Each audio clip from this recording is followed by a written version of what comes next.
What's going on, guys? RBG here, bringing you a video on the newly announced Transformers animated movie. For the time being, it's going under the working title Transformers 1 and is still in early development, so there's a strong possibility that it could be called something else by the time its official trailer rolls around. Earlier this year, Paramount Pictures announced that this animated film was set to release on July 19, 2024. And to be fair, we heard about this movie a while ago. If I'm not mistaken, it was about 3 years ago in 2020 where Deadline reported that Paramount Animation and Hasbro's eOne studio had hired Toy Story 4's director to direct a big-scale Transformers theatrical prequel, and they were bringing on the Ant-Man and the Wasp screenwriters Andrew Barra and Gabriel Ferrari to pen the script. It was said that the film would explore the origins of the Autobots and Decepticons on the planet Cybertron, specifically revolving around the relationship between Optimus Prime and Megatron. Now, what's important to note about this movie is that it was originally set to release this year. From what was reported by Deadline, Lorenzo DiBonaventura, who's been tied to every live-action TL film in the past, wouldn't be the producer this time around. And that's a huge win for those who grew tired of the formulaic nature of the previous installments. I always felt like one of the biggest roadblocks stopping them from getting a film set on Cybertron and a potential Beast Wars film was him. Like, I vividly remember him shooting down the idea of a film focusing on the origins of Optimus Prime and suggesting that Beast Wars wouldn't work.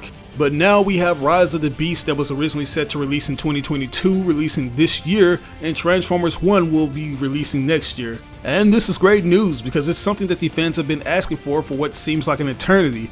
Ever since we got small glimpses of the Transformers world in the cinematic format, we wondered what it would have been like if we got a full-length movie. And seeing how well this story was portrayed in games like War for Cybertron only made us yearn for more. There's just so much we can explore with the origins of Orion Pax and Megatron. From all the different lores we've had since the Transformers' early inception, the beginning scene of Bumblebee was arguably the best because it was featured on Cybertron, and they just want more of that. And now Paramount and Hasbro are delivering it. Now with that said, it's important to note that this new project is reportedly separate and apart from any of the live-action Transformers movies, so while we will surely be seeing plenty of familiar Autobot and Decepticon faces alongside Optimus Prime and Megatron, these aren't the same versions of the characters that eventually end up on Earth and interact with folks like Shia LaBeouf's Sam Witwicky and Mark Wahlberg's Kate Yeager. Something that further confirms this is the recently revealed voice cast.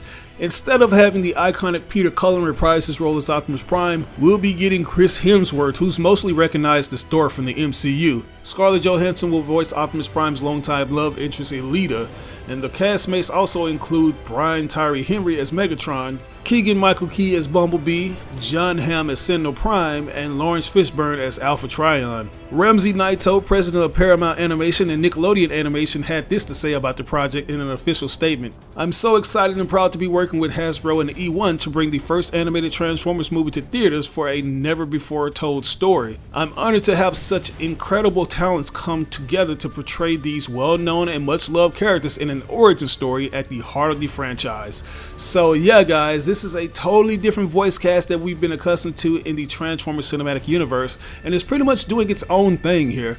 But I do wish the producers would be more specific when it comes to the continuity. Like, if there's one thing you can say about the Transformers film franchise, it's that the timeline can be a little all over the place. Not to mention there's still a lot of fans who aren't aware that Bumblebee and Rise of the Beast have since been established in a brand new continuity separate from the Bay films. It's confusing enough that they just don't flat out say that the Bay continuity and the Bumblebee verse are their own separate things, but to label this film a prequel only confuses things even more. So we're essentially looking at 3 different continuities.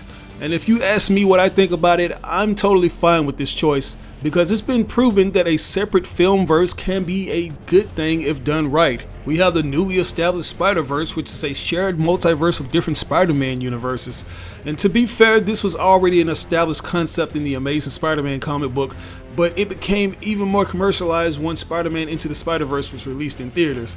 And hearing that this new Transformers film is going to be animated leads me to believe that Paramount may be going down a similar route Sony did with their Into the Spider-Verse film. But then again, this could be a one and done venture, because I don't believe that an Oscar-winning director such as Josh Cooley is going to have time to commit to developing an animated film series. There's also the box office performance factor, where Paramount really wants these movies to do well to be reassured that they're on the right path. But who knows, if this project turns out well, it just might motivate the director to stay on board. I know a lot of you are probably wondering what kind of art direction this film is even going to go in, something dark with a realistic aesthetic or maybe something more cartoony. And it looks like they'll be going with the latter because, as you can see, this will be going for a more cartoony aesthetic. But it'll probably be more akin to Into the Spider-Verse and Arcane CG cel shaded animation. That's a style that every studio seems to be doing nowadays. Like, you may have noticed the new Teenage Mutant Ninja Turtles film using a similar aesthetic, which also just so happens to be a Paramount picture. And what I love about movies like this is that they go above and beyond to showcase the inner workings of the world and how unique it looks. And you guys already know when it comes to Cybertron, there's a lot to show off, and I'm hoping they show off all the different prefectures of the planet. Obviously, Iacon and Kaon are going to be the main locations we spend the most time in, with Iacon serving as the Autobot capital and Kaon serving as the Decepticons' main stomping ground. There's also the different classes of Cybertronians, which is something that was really focused on in the IDW comics before the war kicked off, and it no longer mattered what class you were in. You are either a Autobot or a Decepticon. Since we're in the early phases of the continuity and Cybertron is still thriving, it'll give the writers the opportunity to explore more characters, especially if they want to do more sequels to this animated universe. But anyways, as you can see, the overall design for Cybertron is going to be the most unique we've ever seen it, because not only are there cool looking Cybertronian buildings on the ground, but there are also buildings hanging over the other buildings, which leads me to believe that the gravity aspects are going to be insane. Like, we've seen crazy infrastructures for this planet before.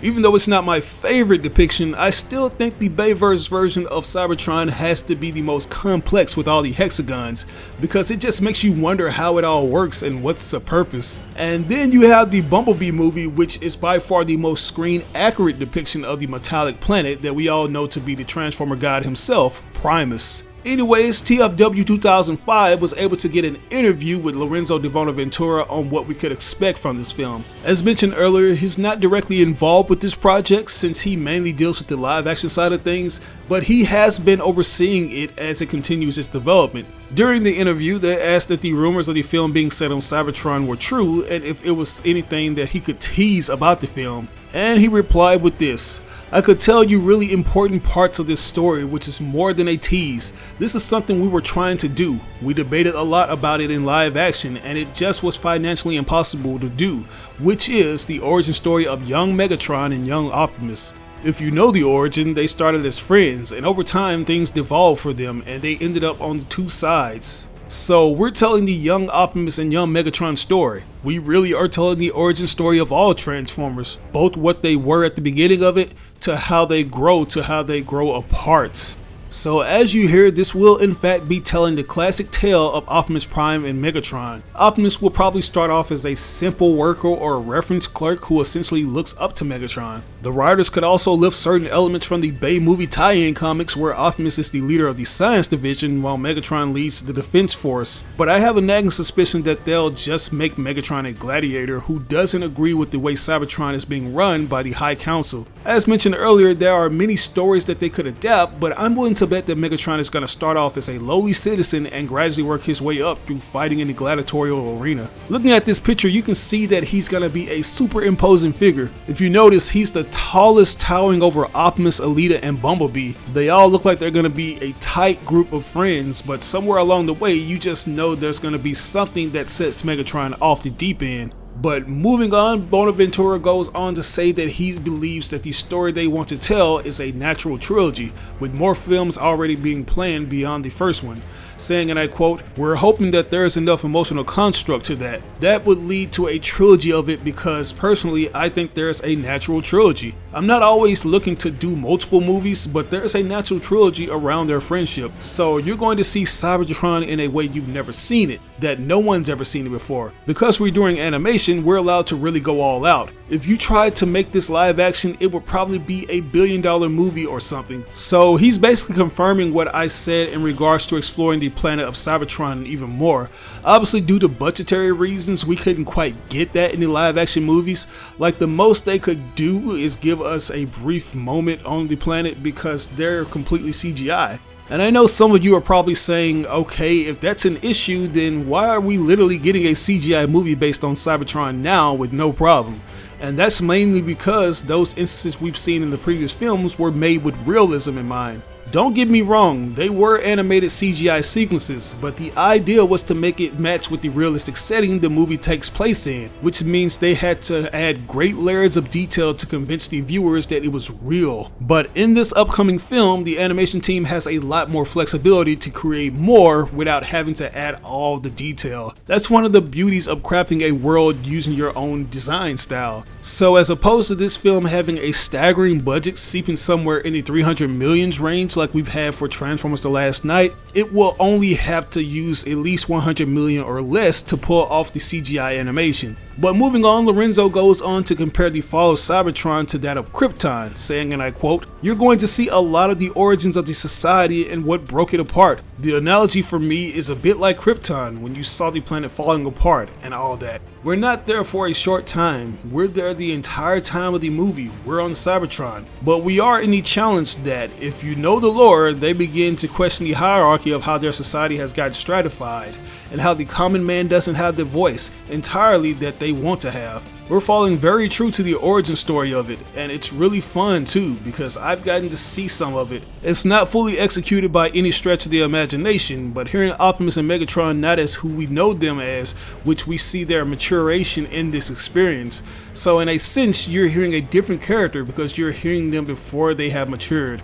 So as you hear, this is very much going to be by the books, and I'm taking that they're going to probably lift a lot of the Megatron origin story from the IDW comics. And I know you're probably concerned about the CGI quality, but I wouldn't worry if I was you because it's being done by Industrial Light and Magic. So I'm expecting it to look like something more akin to Into the Spider-Verse meets Tron.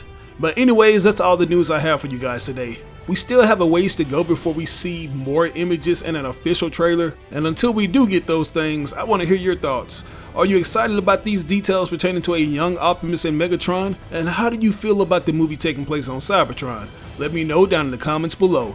As always, I ask you like or dislike the video. It don't have to be a thumbs up, you can give me a thumbs down if you want to. But if you really enjoyed the video, I'd appreciate it tremendously if you shared it with all your friends and followers on all the different social media outlets. Sharing really makes a difference. But once again, this is your boy RBG signing out on another video. I'll catch you guys later. Peace out. As a successful YouTube user, I often get questions asking what I use to get my videos tons of views. And the answer to that is TubeBuddy. This thing has helped me take my channel to the next level in ways I never imagined. It's a browser extension that helps new and experienced YouTubers grow fast and optimize their channels. I've been using this extension for years and it's constantly getting updated with new features, like the SEO tool that helps me come up with the perfect title, description, and tags to get more people to click on my videos. It even provides you with analytics beside your videos to see how much traffic your video is generating from various social media sites. The extension is absolutely free, but as a special offer, we're giving a 50% discount for channels that have less than 1,000 subscribers that purchase the Pro upgrade. All you have to do is enter in the code RisingStarBuddy. So if you're interested in starting a YouTube channel or taking your content to the next level, download the extension now. You can do so by clicking on this link that will be provided in the description of this video. You're